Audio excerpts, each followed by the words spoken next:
Halo guys, kembali lagi Bersama saya Andrew. Saya Rizka. Kita di lagi di konten Kado Podcast. Do Mikado Mikado SK Eskado. Piapiu.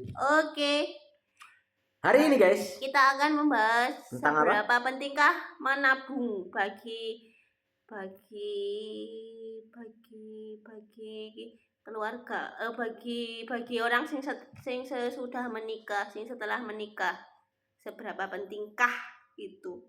Penting atau enggak? Enggak, kita perdetail lagi. Seberapa pentingkah menabung ketika kalian sedang berhubungan? Mempunyai hubungan. Entah itu pacaran atau teman atau gimana. Nah, itu guys ya. Itu tema kita di Kado Podcast hari ini. Tapi sebelum itu seperti biasa, sebelum kita mulai isi obrolan Kado Podcast hari ini, jangan lupa like, comment, share, video dan ini. Subscribe. Begitu. Biar kalian bisa mendapatkan notifikasi info-info kalau kita lagi upload video. Yang tentu saja video-video kita itu kita dedikasikan untuk menghibur dan menemani hari-hari kalian. Iya. Sekaligus memberikan sedikit insight-insight yang lumayan oke. Digoyangkan loncengnya. Lah apa nih? Loncengnya kok digoyang? Digoyang apa? Diklik ngono. Digoyang dompet. Wes. Oke guys. Setuju gak? Aman guys, sudah subscribe semua? Aman, langsung aja kita mulai obrolan di Kado Podcast hari ini. Temanya itu tadi, seberapa penting menabung ketika kalian sedang menjalani hubungan. Nah, dari kamu ya, Bo? Dari aku ya setuju. Ketika dalam level mana ini? Ketika dalam level kayak mungkin kayak wes pacaran, gak sih kayak wes habis tunangan kan iku lho. Wes habis tunangan kayak wes encen niat melanjutkan ke jenjang sing serius. Begitu kan kalau seandainya pacaran ya kayak wes pacaran anak-anak SMP, anak-anak SMA, habis itu kayak kuliah ngono itu kan ada rentan dia putus, ada rentan dia dapat yang lain kan. Kalau anak-anak sekolah, anak-anak kuliah gitu kan lingkup-lingkupnya masih di dalam situ, belum luas, belum menemui dunia kerja, belum menemui dunia luar, belum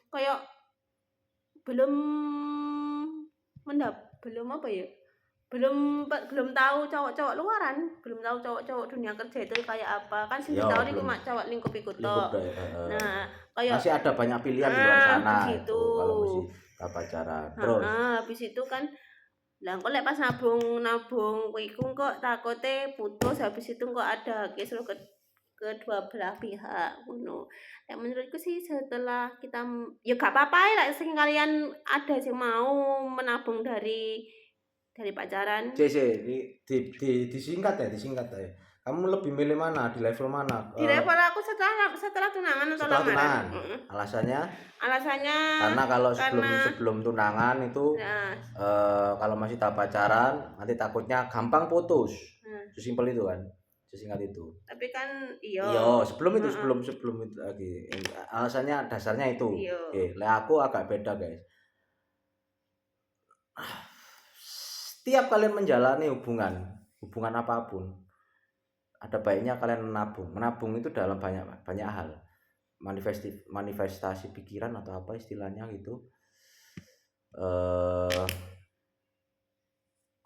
bertukar pendapat, menabung pikiran apa yang ngarani itu. Misalnya kita baru pacaran gitu ya, kita udah bisa ngobrolin ini misalnya ya aku ada pendapatan segini, aku ada uang segini, aku ada yang segini. Ini kalau kita tiap malam minggu kita kalau keluar, gimana kalau kita nabung bareng? Nanti sisanya ketika hari H yang laki yang akan bayar semuanya plus ketambahan sama uang tabungan kita kan banyak, bisa kayak gitu. Kayak gitu bisa gak kayak gini seandainya nabung nah uang tabungan itu malah dibuat hangout berdua juga bisa. Makanya kan kalau aku seenggaknya ketika kalian memulai hubungan ya, walaupun dalam levelnya masih tahap pacaran gitu, seenggaknya kalian bisa tahu akhirnya nanti ini anak ini karakternya gimana dalam masalah keuangan, apakah bisa dipercaya atau enggak. Kalau misalnya bisa dipercaya, oh ini layak ini untuk dijadikan asisten rumah tangga atau pasangan hidup untuk selamanya gitu kan. Ya, aku mikirnya kayak gitu. Duh, Eh, mata. ini ya ini mesti ke distract ngomong apa mesti ke distract aku. Ya ngomong aku dhewe ya bingung lho Ting. Ngomong ada ya kebauan. Wis. Ya wis apa terusan aku wis lali kabeh apa yang mau tak omong. Ya itu sing kayak menjaga apa? Melatih kaya siap tagak pasangan iku mang digawe ngono. Iya, oke. Terus apalagi? Terus ya wis kamu tadi ngomong apa itu? Wis lali. Terus kali. Lah lek menurut tapi kamu berarti kamu itu setuju lek seandainya ada orang yang menabung dari pacaran. Setuju. Itu tadi alasannya udah tak jelaskan. Seenggaknya misal satu dari tahap ekonomi tadi ya, kita bisa masalah ekonomi kita bisa nabung buat untuk kencan next berikutnya. Bisa kita nabung itu saling bertukar pikiran. Nabung dalam bertukar pikiran itu misalnya kasih pacaran, kamu punya pandangan kayak ke depan itu kamu rencananya kayak gimana? Aku kayak gini. Oh, itu nanti manifestasi impian kita ya, tabungan impian kita rencananya kalau misalnya kita ke jenjang berikutnya. Kalau dari awal tahap pacaran aja dia udah nggak bisa ngasih pendapat tentang mimpinya, dia nggak bisa ngobrol-ngobrol. Susah untuk diajak kerjasama ketika nikah. Akhirnya dia akan mentok di situ, hanya akan ngikuti yang cowok terus, yang disuruh pikir hanya satu pihak terus gitu loh. Kalau misalnya dalam tahap pacaran aja dia udah bisa memberikan pendapat, minimal pendapat, oh aku pengenku kayak gini loh, aku di masa depan itu aku punya impian kayak gini, aku pengen kayak gini, kerja kayak gini, aku akan pengen punya rumah gini. Oh, jadi kita saling tahu. Oh, tahap mimpinya dia nanti selevelnya gini, gimana cara ngeraihnya kita tahu. Kalau dari tahap pacaran dia udah nggak bisa ngobrolkan kayak gitu, susah nanti akhirnya hanya akan stuck. Aku yakin pasti akan stuck. Akhirnya hanya akan mengikuti alur ke kanan, ke kiri, tidak ada persiapan yang matang ketika menjalin hubungan yang ke tahap berikutnya itu. Tabungan impian ini penting juga. Kalau kamu gimana? Kalau kamu misalnya gini. Kalau aku untuk tabungan kayak tabungan bertukar pikiran yo masih gak apa-apa. Sing tak maksud tadi aku kayak tabungan uang. Iya. Kalau tabungan uang lah aku ya nggak masalah sih ketika masih pacaran segini. Ini beda loh tabungan pikiran, tabungan Ya, pemikiran, uang kan dalam hal uang kan, dalam hal uang kan. Ketika Heeh. pacaran gini. Kalau ketika kita pacaran, kita nabung itu tidak akan blor-bloran. Nggak akan sampai jutaan atau puluhan juta atau ratusan juta. Mungkin hanya ratusan ribu, puluhan ribu gitu. Sesimpel itu, hanya untuk tabungan untuk kencan berikutnya, sesimpel itu, atau tabungan untuk kado ulang tahun, udah sesimpel itu. Aku lebih setuju itu.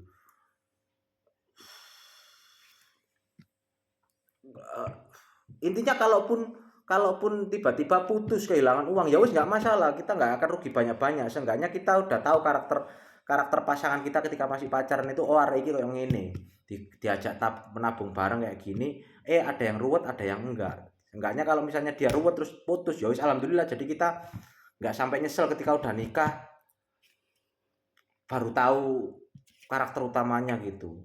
Kalau pas baru pacaran aja udah kelihatan kayak gitu kan, kita lebih untung memahami karakter lebih awal, gak sampai menyesal di kemudian hari. Oke, itu berarti itu dari sudut pandangnya cowok. Iya. Dari sudut pandang cowok, dari sudut pandangku ya tadi sama kayak kalau untuk kayak pacaran untuk kayak menabung bertukar pikiran, itu aku setuju. Ya. Nah, tapi kalau untuk kayak uang kurang setuju. Kenapa? Ya dari segi cewek kayak ada sing cowok iku sing kayak perhitungan juga ada. Wajar loh, perhitungan penting. Maksud kan makanya itu nggak putus mari ngono lho. Ini kan dirinci ada loh Mas, kasus itu sekarang banyak di medsos. Ya bagus loh kalau dirinci, kalau misalnya Lah iya kan putus. makanya terus habis itu kan daripada kok menimbulkan kegaduhan mending gak usah nabung aja lek aku. Ini kan dari sudut pandangku. Mending gaduh ketika pacaran daripada gaduh ketika gini, gaduh ketika pacaran selesai putus. Gaduh ketika nikah ujung-ujungnya cerai. Lah iya makanya tadi aku menghindari itu. Mending lek aku menabung itu setelah kita tunangan. Lek seandainya ada yang nabung pas pacaran ya gak apa-apa, kan itu pendapatku gitu. Ya lah aku tetep sih nabung pacaran, pas pacaran nggak masalah, sekalipun ada gaduh ya wajar diperhitungkan, ya wajar ketika putus mari ngono perhitungan, aku kan udah nabung segini ini datanya kayak gimana ya, itu kan pentingnya ketika pacaran kita harus sudah seenggaknya udah saling mengetahui, wah ini pinter perhitungan kalkulasinya, pembukuannya segala macem. Ketika kerjasama atau hubungan pacarannya selesai ya harus ada rinciannya, wajar, itu kan haknya masing-masing, uangnya juga uang berdua, harus dibagi lagi. Ya kalau dibagi aja ketika masih pacaran aja nggak mau, gimana kalau udah nikah malah perhitungan nggak mau bagi gono gini segala macam, pengen dikuasai semuanya, ya mending nggak usah nikah kalau dari pacaran udah kelihatan kayak gitu. Itu pendapat dia. Ya aku kayak gitu. Tapi pendapat kalian gimana? Pendapat kalian gimana guys? Kalau menurut kalian gimana? Kalian lebih cocok nabung dimulai ketika masih dalam tahap pacaran atau ketika udah tunangan dan udah menikah? Ya, silakan tulis di kolom komentar. Apa lagi? Ya itu lek menurut ya sih kudak sih. Ada sih pacaran cuma Evan tok. Ya nggak masalah. Ya nggak masalah guys. Pacaran kan untuk penjajakan. Kalau nikah pun untuk Heaven juga agak susah sih. Bener ada yang bilang Heaven tapi nggak se-Heaven itu juga ketika pacaran. Heaven ada banyak tagihan kalau nikah. Bagian rumah, bagian segala macam, bagian anak atau bagian hidup, makan, belanja segala macam. Se-Heaven apapun tidak akan se-Heaven ketika masa pacaran yang tidak ada pikiran. Betul. Tagihan masih ikut orang tua. Betul guys. Jadi intinya kalau kalian mau menikah, ya wes guys, disiapkan dulu semuanya. Intinya kalau dari jalan tengahnya ya tak coba kasih kesimpulan dari obrolan berdua ini tadi, ada dua pendapat ini tadi ya. Intinya ketika menjalani hubungan jangan lupa menabung, udah itu aja. Iya betul. Jangan lupa, nggak peduli ketika kalian masih pacaran atau ketika mau masih udah tunangan atau ketika udah menikah baru nabung. Intinya jangan lupa menabung. Nabung itu penting untuk keadaan darurat hubungan kalian. Ajari sedini mungkin anak kalian untuk menabung. Betul. Anak itu harus diajarkan nabung. Kadang ada orang tua yang kayak gak mengajarkan menabung. Untuk dapat uang dari saudara dari gitu. Dari siapapun. Atau dapat hadiah piala atau apa. Misalnya uangnya anak itu dapat hadiah uang 100.000, dikasihkan semuanya, habis nggak masuk itu. Nah, kan hal-hal minor kayak gitu itu akan menyebabkan hal-hal mayor di masa depan. Maksudnya kebiasaan kecil kalian ketika udah terbiasa hidup konsumtif, sampai ke depan nanti kalian akan terbiasa untuk menghabiskan uang sebanyak apapun yang kalian pegang, tidak ada kecenderungan untuk nabung. Itu gaji semua dihabiskan untuk senang-senang, tidak ada manajemen keuangannya. Jangan guys. Biasakan keluarga kalian dikasih uang 100, yang 50 buat jajan, yang 75 buat jajan, pokok terserah. Sisihkan sedikit. Pokok yang penting disisihkan sedikit uang untuk menabung. Nabung itu nggak ada jumlah minimalnya, yang penting nabung.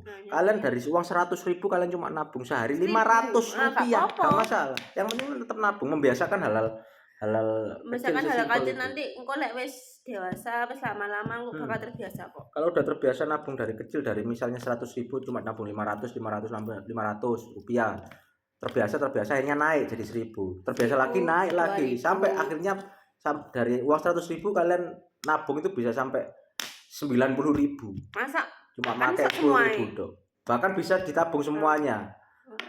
Karena yang mungkin yang 100.000 yang lama-lama itu, yang dahulu tabungan yang lalu itu udah diputarkan untuk usaha apa, jadi uangnya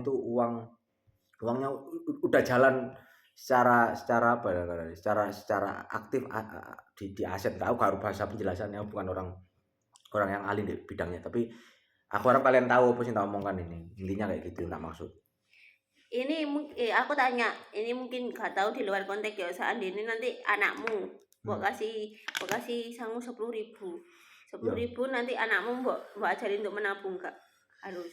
Ya, tapi teknik menabungnya dari aku tak jelaskan. Mungkin akan menyita banyak waktu, mungkin akan menyita sedikit tenaga, sedikit pikiran atau segala macam, tapi aku pengen berusaha terbuka. Pengen tak jelaskan secara dewasa. Aku berusaha mendewasakan anak dengan cara mengajak ngobrol. Misalnya, kamu dapat uang segini, kamu usahakan tabung segini. Biar apa? Ya, itu dijelaskan. Biar anak itu terbuka pikirannya. Biar tahu bukan dipaksa. Bukan aku nabungnya dikongkon lapo, buat apa? Buat apa kan dia nggak tahu. Kadang ada yang ibu-ibu biasanya anaknya dapat segini, uangnya nggak dikasihkan semua tapi dipegang. Buat tabung, dipegang sama ibu. Tapi nggak dijelaskan nabungnya itu nanti buat apa. Anak cuma dari 100.000 dikasih 10.000 sih buat jajan, sih 9.000 dipegang sama ibu. Tapi gak dikeno, tapi gak ada penjelasannya ini tabungannya buat apa, keuntungannya apa buat anak di masa depan kayak gimana. Terus gak ada bukti fisiknya, apakah dibuatkan ATM atau dibuatkan celengan atau apa, nggak ada bukti konkretnya. Itu malah akan jadi bumerang di masa depan. Malah merasa ada kecenderungan anak itu akan merasa di masa depan itu koyok nabung itu cuma kebohongan, nggak ada untungnya buat aku karena udah terbiasa dari kecil kayak gitu. Aku dari kecil nabung tapi gak ono apa-apa, gak ono hasilnya. Kayak apa aku nabung nih? Nah, ya begitu. Bahayanya kayak gitu, bisa bumerang. Ini nabung, aku terbuka. Nah ini kamu nabung satu bulan, 1 minggu dapat segini gitu. Kayak ben ono rasa senenge ndek anake, ndek iya kan? Yo. Nah. Seenggaknya jelaskan. Anak itu berat tahu. Buat ini itu uang itu uang itu kan hanya anak. Anak itu berat tahu uang ini akan dilarikan kemana, akan dijadikan seperti apa, dan ada bukti fisiknya. Biar dia terbiasa dengan memanage uang itu ada hasilnya, nggak hanya sekedar awang-awang toh.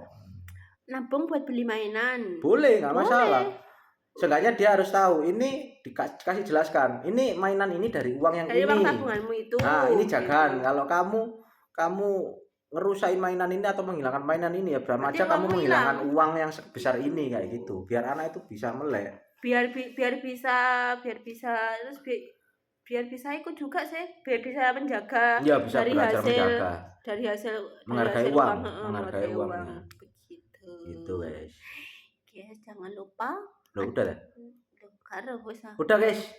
Itu aja guys dari kita. Kalau kalian ada pendapat lain atau tambahan atau sanggahan atau apapun itu silakan kalian tulis di kolom komentar. Apapun tentang pikiran kalian silakan ungkapkan karena selalu tak tekankan pendapat kalian itu bukan tentang benar atau salah. Memberikan pendapat itu bukan tentang benar atau salah, tapi tentang keberanian untuk mengungkapkan apa yang ada di pikiran kalian. Kita akan mendengarkan. Jangan terbiasa malu-malu, jangan terbiasa minder untuk mengungkapkan pikiran ya.